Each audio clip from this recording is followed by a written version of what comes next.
ಯಾರು?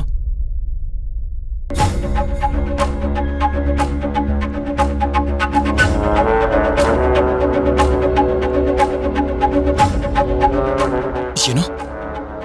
ಯಾವಾಗ?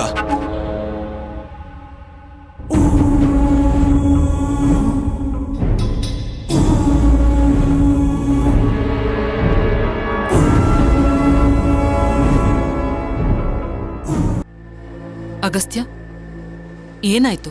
ಯಾಕಿಷ್ಟು ಗಾಬರಿ ಆಗಿದ್ಯಾ? ಯಾರು ಫೋನ್ ಮಾಡಿದ್ರು?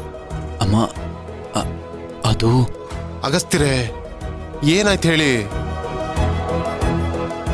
ಏನಾದ್ರೂ ಹೇಳಿ, ಇಲ್ಲಾಂದ್ರೆ ನಮ್ಗೆ ಹೇಗೆ ಅರ್ಥ ಆಗತ್ತೆ? ಚಿಕ್ಕಪ್ಪ, ಅದು ಛಾಯಾ ವಿಷ ಕುಡಿದ್ಬಿಟ್ಟಿದ್ದಾಳಂತೆ.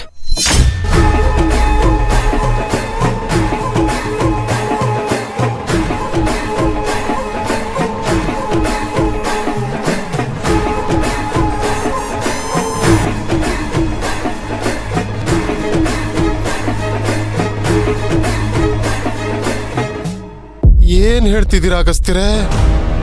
ಅದಕ್ಕೆ ಮಕ್ಕ ಕೇಳಿದ್ರ? ಈಗ ಹೇಗಿದ್ದಾಳಂತೆ? ಎಲ್ಲಿದ್ದಾಳೆ? ಆಸ್ಪತ್ರೆಯಲ್ಲಿ ಅಡ್ಮಿಟ್ ಆಗಿದ್ದಾಳಂತೆ. ಯಾಕಮ್ಮ ಬನಶಂಕರಮ್ಮ ಹೀಗೆಲ್ಲ ಮಾಡ್ತಿದ್ದೀಯಾ? ಇನ್ನೆಷ್ಟು ಪರೀಕ್ಷೆ ಮಾಡ್ತೀಯ ಹೇಳು? ಇದು ನಮಗ್ ಮಾತ್ರ ಅಲ್ಲ ಅತ್ತೆ, ಆ ಹುಡುಗಿಗೂ ಪರೀಕ್ಷೆನೆ. ಅಗಸ್ತ್ಯ ಹಾಗೆ ಯಾಕೆ ಮಾಡ್ಕೊಂಡ್ಲಂತೆ? ಯಾಕಂದ್ರೆ ಅಗಸ್ತ್ಯ ಭಕ್ತಿನ ಮದ್ವೆ ಆಗಿರೋ ಸುದ್ದಿ ಕೇಳಿ ಮನ್ಸಿಗೆ ಬೇಜಾರ್ ಮಾಡ್ಕೊಂಡು ಬದುಕ್ಲೇಬಾರ್ದು ಅಂತ ನಿರ್ಧಾರ ಮಾಡಿ ಸೂಸೈಡ್ ಅಟೆಂಪ್ಟ್ ಮಾಡಿರ್ತಾಳಷ್ಟೆ.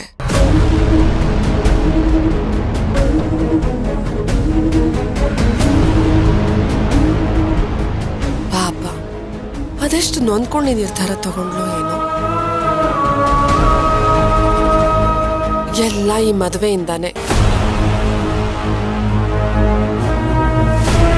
ನೀನು ಮೇಡಮ್ನ ಲವ್ ಮಾಡ್ತಿದ್ಯಾ?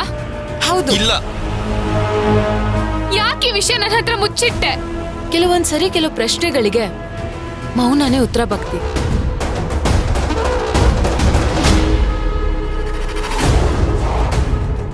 ದಮಯಂತಿ, ಯಾವ ಸಂದರ್ಭದಲ್ಲಿ ಏನ್ ಮಾತಾಡ್ಬೇಕು ಅಂತ ಗೊತ್ತಾಗೋದಿಲ್ವಾ ನಿನಗೆ?